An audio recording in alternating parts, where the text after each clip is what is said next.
Media plays an important role for the common public. What are your thoughts on ways we can take action against Godi media? Media वो भी था जब राजा के ज़माने में ढोल पे पीट के कहते थे सुनो सुनो सुनो. That was also part of media. तू समझा? हाँ. नहीं, तू समझा नहीं. A major section of media specially dominate by TV, वो आज के डेट में सरकार के प्रति क्रिटिकल नहीं है और वो वॉच डॉग की भूमिका नहीं निभा रहे हैं. ये सिर्फ मीडिया के लिए चिंता की बात नहीं है, ये देश के लिए चिंता की बात है. Every single minute of every single day. ये डेमोक्रेसी के लिए चिंता की बात है, क्योंकि किसी भी डेमोक्रेटिक कंट्री के लिए independent, critical, self reliance media का होना बहुत ज़रूरी है. अब ये तीनों ही चीज़ आज के डेट में स्पेशली टेलीविज़न मीडिया के लिए पॉसिबल नहीं है. क्यों? क्योंकि इसमें ह्यूज इन्वेस्टमेंट लगता है. बाबा इधर जहर खाने का पैसा नहीं है, तो जा रे जा. तो ऑब्वियसली टेलीविज़न चैनल जो हैं वो टीआरपी और प्रॉफिट पे डिपेंड करेंगे. टीआरपी और बेनिफिट पे जब डिपेंड करेंगे तो ऑब्वियसली उसमें गवर्नमेंट का भी इंटरेस्ट होगा. बिल्कुल.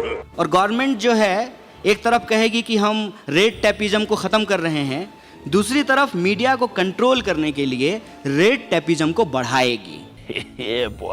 मसलन एक एग्जांपल मैं आपको बता देता हूँ. कहा ना सब पढ़े सब बढ़े. When Atal Bihari Vajpayee was the prime minister, there was a campaign, school चले हम, सब पढ़े सब बढ़े. और जो है प्राइवेट स्कूल, कॉलेज, यूनिवर्सिटीज़, इसको प्रमोट किया गया. लेकिन आप जानते हैं, अगर कोई प्राइवेट कॉलेज गवर्नमेंट के प्रति क्रिटिकल हो जाए, इमीडिएटली उसको कहाँ से कंट्रोल किया जाएगा? उसका परमिशन कैंसिल कर दिया जाएगा. क्योंकि आपका कॉलेज भरे प्राइवेट है, इंडिपेंडेंट है, लेकिन इसको किसी ना किसी यूनिवर्सिटी से एफिलिएशन लेना जरूरी है. और यूनिवर्सिटी का एफिलिएशन जो है वो सरकार के कंट्रोल में है.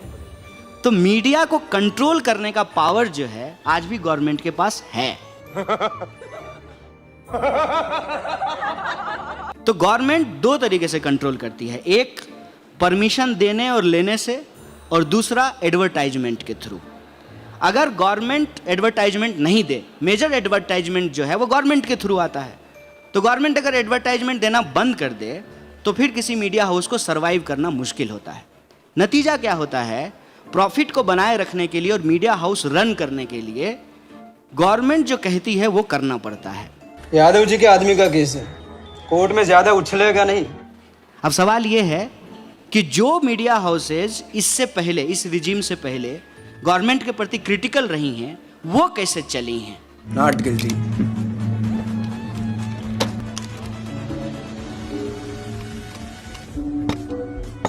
तो यहाँ पे आता है ओनरशिप का रोल, कि किस तरीके का ओनरशिप रहा है मीडिया हाउस का. अगर ओनरशिप सरकार के प्रति क्रिटिकल है तो वो सरकार से एक लेवल तक फाइट करती है.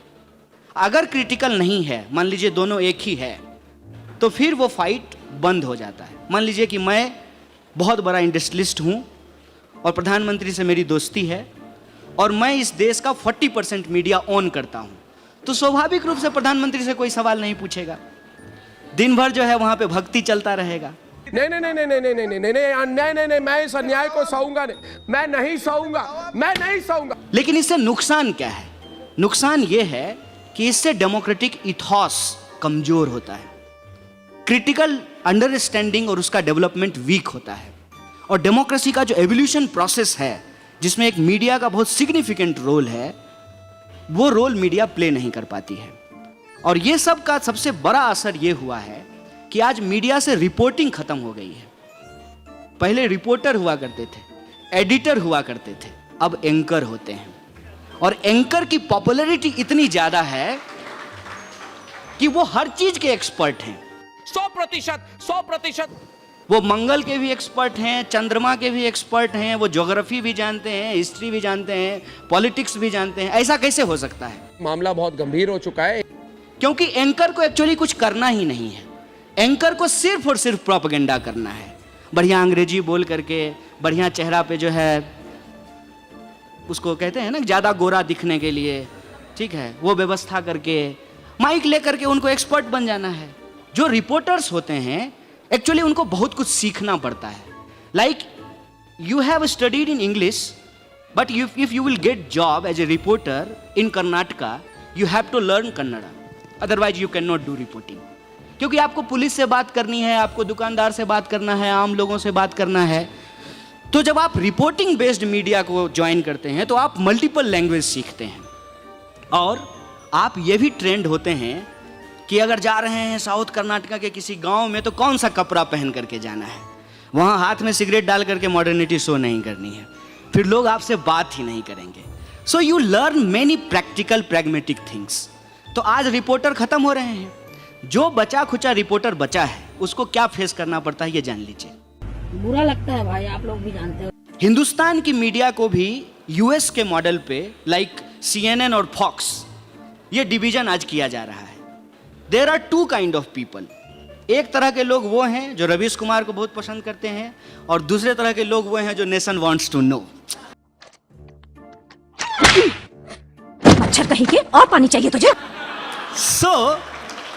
सो इन दैट कंडीशन अब एंकर को तो रिपोर्टिंग के लिए नहीं जाना है, रिपोर्टर को जाना है माइक लेकर के।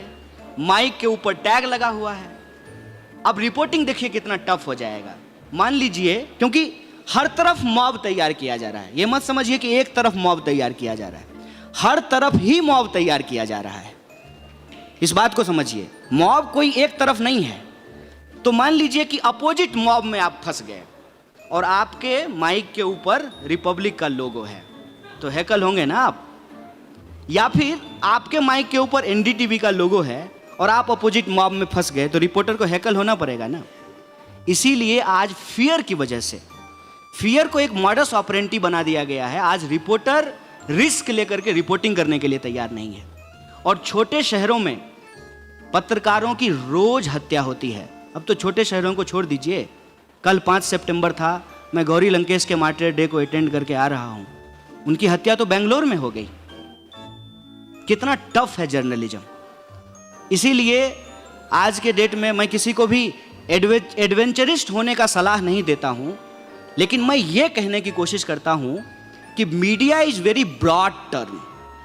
Let's look forward, let's look behind the TV, let's look behind the newspaper. There is a huge possibility to establish alternative media, और उस अल्टरनेटिव स्पेस को हम कैसे खड़ा कर सकते हैं उस पर भी हमको सोचने की कोशिश करना चाहिए। जहां इन्वेस्टमेंट का प्रेशर नहीं हो, जहां एंकर की दादागिरी नहीं हो, जहां सरकार की जो है बदमाशी नहीं हो, परमिशन का झंझट नहीं हो, उस स्पेस को हम कैसे एक्सप्लोर कर सकते हैं इसके बारे में भी हमको सोचना चाहिए।